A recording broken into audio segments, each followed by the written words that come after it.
tous et bienvenue dans cette nouvelle vidéo. Aujourd'hui, nouveau cadre, et oui, je viens d'emménager, donc vous aurez ce cadre beaucoup plus sympa pour les prochaines vidéos.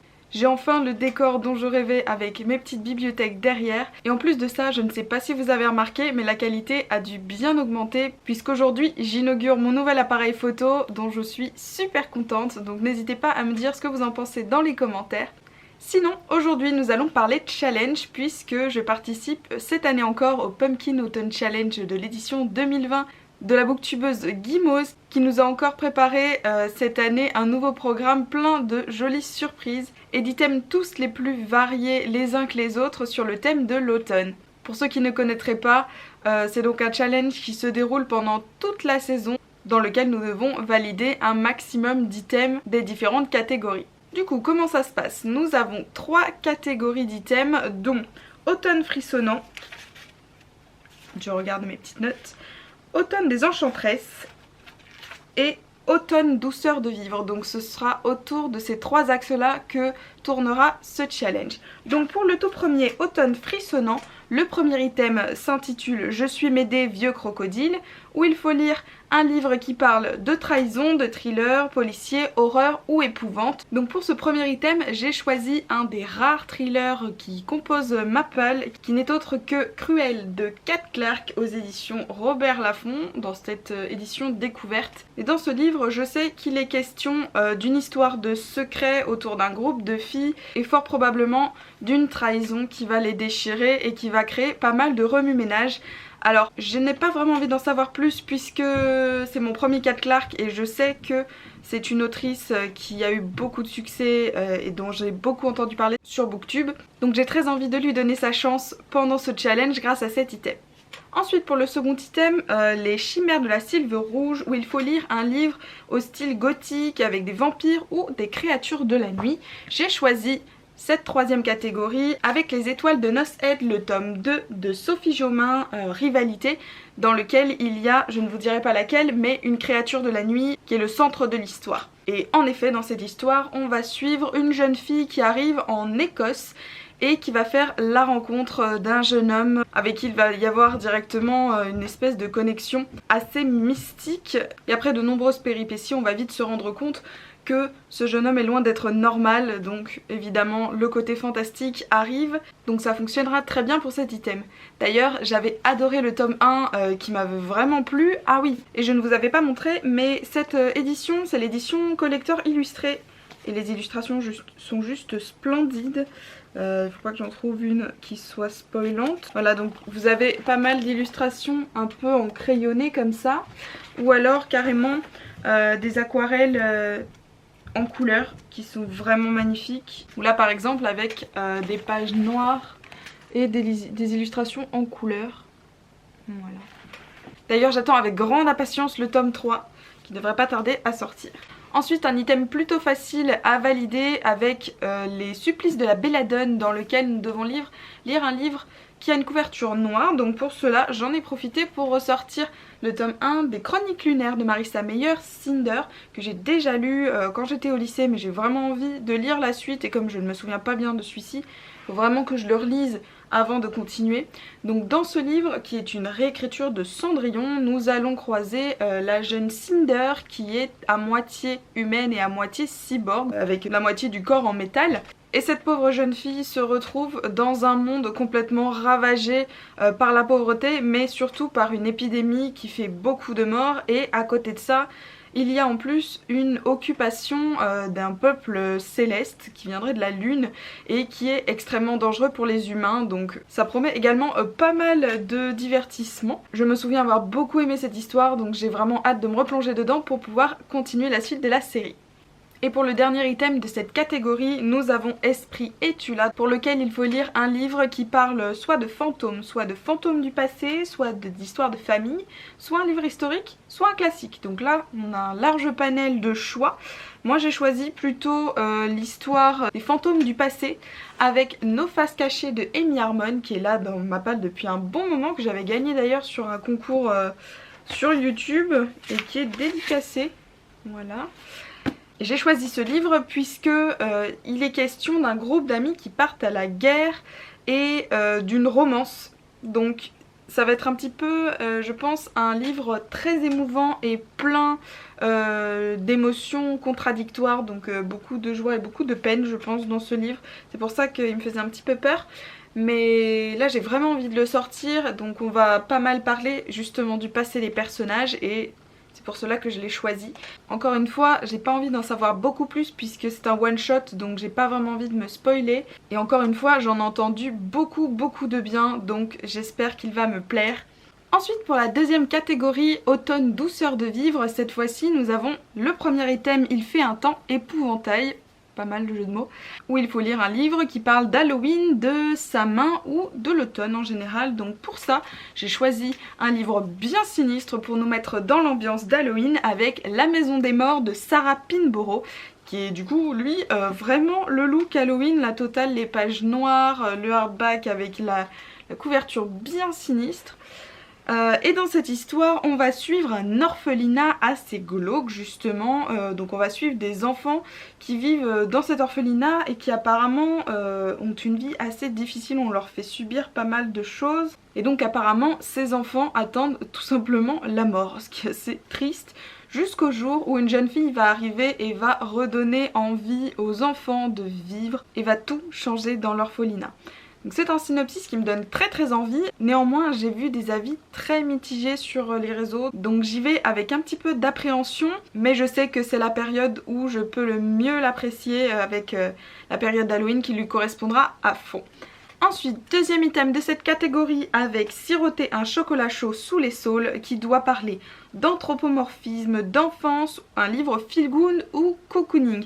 Donc pour ça, moi j'ai choisi le bon côté cette fois pour changer un peu des autres lectures qui sont un petit peu difficiles, puisque j'ai choisi Quand nos souvenirs viendront danser de Virginie Grimaldi, qui lui évidemment est un feel good, aux éditions Le Livre de Poche. Alors celui-ci, comme je le disais dans mon book haul, je me l'étais procuré puisqu'il se passe dans la rue où j'habitais, du moins ça a été inspiré de cette rue. Et donc comme on en a déjà parlé, je vais faire un résumé très court. Ici on va suivre un groupe de voisins assez âgés qui ne s'apprécient pas vraiment, mais qui suite à l'annonce du maire qui veut raser cette rue pour en faire une école, vont décider de se serrer les coudes pour éviter cela, tout en se rappelant les bons souvenirs qu'ils ont passés ensemble. Donc évidemment on va assister à une réelle réconciliation entre ces personnes et je pense que ça va être plein de bons sentiments. Je suis sûre que ça va me plaire et pour le coup, pour cette période qui se rafraîchit un peu, ça va faire du bien d'avoir un petit peu ce genre d'ambiance.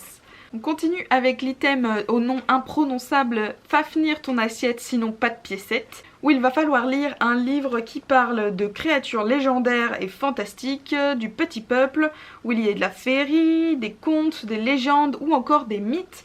Et pour cela, j'ai choisi une réécriture de contes que tout le monde connaît maintenant, Un palais d'épines et de roses de Sarah J. Maas, le premier tome, qui est là aussi depuis très longtemps, mais encore une fois sa popularité m'a fait y aller un petit peu à reculons, sachant qu'en plus je souhaiterais le lire si possible dans les deux langues, donc je l'ai aussi commencé là en VO et en VF, et il faut dire que la VO est vraiment pas évidente. Là pour le coup je pense que au niveau de l'écriture en VO c'est vraiment le livre le plus difficile que j'ai jamais lu, c'est certain. Donc je m'accroche et j'espère vraiment pouvoir le lire depuis le temps parce que je sais que l'univers va me plaire. Donc effectivement c'est une réécriture du conte de La Belle et la Bête. En plus de ça, on coche une deuxième case des conditions de l'item puisque on va croiser des fae qui sont là-bas une race qui fait extrêmement peur aux humains puisqu'ils sont bien supérieurs à eux. Donc ici l'héroïne est dans une situation d'extrême pauvreté et même de famine puisque c'est elle qui chasse pour pouvoir subvenir aux besoins de sa famille. Et un jour, vraiment en ayant le ventre complètement vide, elle décide de s'enfoncer un petit peu plus loin dans la forêt, même si c'est quand même extrêmement dangereux à cause des loups géants. Elle tire sur une biche qui se trouve en vérité être un fae qui était transformé. Et cet acte est passible de mort chez les fae. Donc elle va se retrouver emmenée de force jusqu'au royaume des immortels à Prysian et être retenue prisonnière pour ses délits. Voilà, encore une fois, je ne vais pas plus loin parce que je sais que il y a beaucoup de très bons avis sur cette série et j'ai vraiment envie de savourer cette lecture aussi bien en anglais qu'en français. Et enfin, dernier item de cette catégorie, A Window to the Past, ou il faut lire un livre sur les sorcières, les sorciers, la magie ou un livre de SFFF, donc science-fiction, fantastique ou fantasy. Pour cela, j'ai choisi le côté sorcier avec le tome 2 de Half-Bad de Sally Green qui est Nuit Rouge. Celui-ci pareil, j'avais lu le tome 1 l'année dernière que j'avais beaucoup apprécié, qui était assez original, même si c'était un peu glauque, donc pour le coup, pour certains seront très contents de l'avoir dans cette période d'Halloween. Et là on va suivre un jeune garçon au début du tome 1 qui est donc prisonnier puisqu'il est un mage au sang mêlé, donc il est complètement tiraillé entre la magie blanche et la magie noire, et les partisans de chaque camp forcément le détestent. Donc lui il se retrouve enfermé entre ces deux camps et doit choisir évidemment. Et à côté de ça on va suivre sa vie dans une espèce d'école où il va apprendre à maîtriser sa magie pour pouvoir choisir justement. J'avais beaucoup aimé, mais c'est vrai que j'ai pas énormément de souvenirs finalement. Celui-ci est quand même plus épais que le premier, donc j'espère qu'il y aura des détails pour me remémorer un petit peu, et puis que ça va avancer finalement, parce que c'était une bonne histoire mais j'avais pas trouvé qu'il s'était passé énormément de choses au début, donc j'ai pas mal d'attentes pour ce tome 2.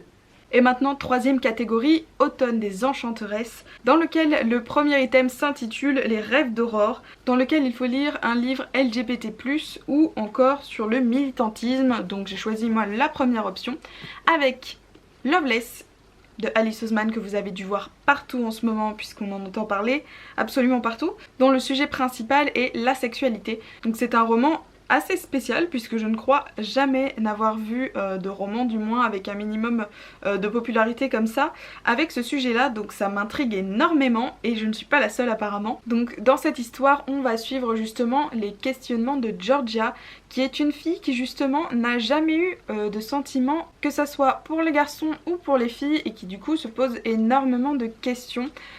Et en arrivant à l'université, on va lui sortir beaucoup de grands mots comme justement la sexualité, et ça va surtout la rendre encore plus confuse qu'elle ne l'était. Et malgré tout, on va la suivre dans sa quête d'identité et je suis très impatiente de faire ce chemin avec elle. Ensuite, pour l'item Sarah Bernhardt, Monstre sacré, il faut lire un livre qui parle de dramaturgie, pièces de théâtre ou des arts, donc j'ai choisi cette dernière option pour utiliser Midnight Blue de LG Shen qui se passe dans l'univers de la musique, donc ça fonctionne pour les arts. Ici, comme dans le petit book haul que vous avez vu, nous allons suivre un jeune homme qui est une rockstar mais qui part complètement en vrille à cause de l'alcool, de la drogue, etc. Donc ces producteurs vont décider du jour au lendemain d'embaucher une jeune fille pour un petit peu le chaperonner, pour éviter qu'il fasse complètement capoter toute sa carrière. Évidemment, vous vous doutez bien, comme c'est un Hugo romance, qu'il va y avoir du coup une romance entre les deux, malgré le fait qu'ils sont censés un petit peu se détester puisqu'il y a un gros rapport de force entre eux. Mais cette histoire m'intrigue beaucoup et ça fait longtemps que j'ai pas lu de romance, donc ça va faire du bien et ça va changer un petit peu.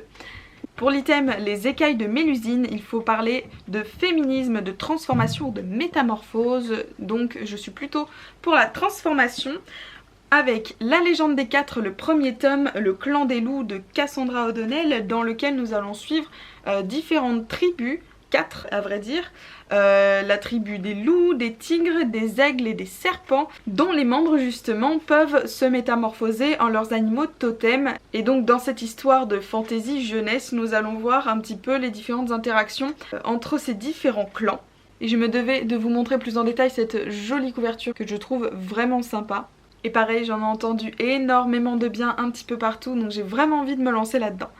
Et enfin, dernier item, après promis c'est terminé, qui s'appelle Nausicaa de la vallée du vent, petit clin d'œil qui me plaît beaucoup, vous vous doutez bien, où il faut lire un livre de nature writing sur l'écologie, la nature, ou alors un livre post-apocalyptique. C'est ça que j'ai choisi avec le tome 1 de Autre Monde de Maxime Chatham, l'Alliance des Trois. Pareil, ça fait beaucoup de temps que je l'ai dans ma palle, mais je ne me suis toujours pas lancée. Faut dire que la série de 7 tomes, ça paraît un peu long. Mais bon, pourquoi pas, si c'est une bonne histoire, c'est jamais assez long. Ici, on est dans une histoire un peu à la The Society, si vous avez vu la série sur Netflix, où du jour au lendemain, il va y avoir une grande catastrophe naturelle qui va littéralement tuer tous les adultes, enfin du moins les faire disparaître, en laissant tous les jeunes seuls sur une terre absolument ravagée. Donc ils vont devoir comprendre ce qui se passe et surtout réussir à survivre tout en essayant de rétablir une certaine organisation pour que tout le monde ne parte pas complètement en vrille. Donc ça m'a vraiment fait penser à la série pour le coup. Je verrai justement plus en détail s'il y a d'autres points communs. En tout cas, je suis quasiment sûre que ce livre va beaucoup me plaire puisqu'avec Maxime Chatham, on est déjà avec du lourd niveau auteur. Alors je ne doute pas que le voyage soit extraordinaire. Voilà, c'est déjà tout pour cette palle, même si c'était quand même pas mal long, hein, puisque là on a 12 livres à lire en 3 mois, sachant que moi je me suis mis en plus 2 romans VO, donc très honnêtement je ne pense pas du tout lire tout ça. Déjà si j'en lis la moitié ce serait déjà super, et en plus de ça c'est un petit peu ma pile à lire à titre indicatif, mais évidemment si un des livres ne me fait plus du tout envie au moment où je dois le lire, ou alors qu'un autre me fait plus envie à ce moment-là, évidemment c'est susceptible de changer. Mais voilà, c'était au moins pour vous donner des idées si vous aussi vous participez, même si ma vidéo arrive un petit peu après les autres. Moi en tout cas je suis super contente de participer cette année encore, dans cette période de l'année qui est ma préférée. Comme d'habitude, les liens des livres que j'ai mentionnés sont dans la barre d'infos. En attendant, n'hésitez pas à me laisser plein de commentaires sur si vous participez au challenge, quel livre vous lisez, est-ce qu'on lit des livres en commun, est-ce que vous voulez peut-être faire des lectures communes, je ne suis absolument pas contre. N'hésitez pas à laisser un petit like et à vous abonner, ça me ferait extrêmement plaisir. Et en attendant, je vous dis à bientôt pour une prochaine vidéo. Bye!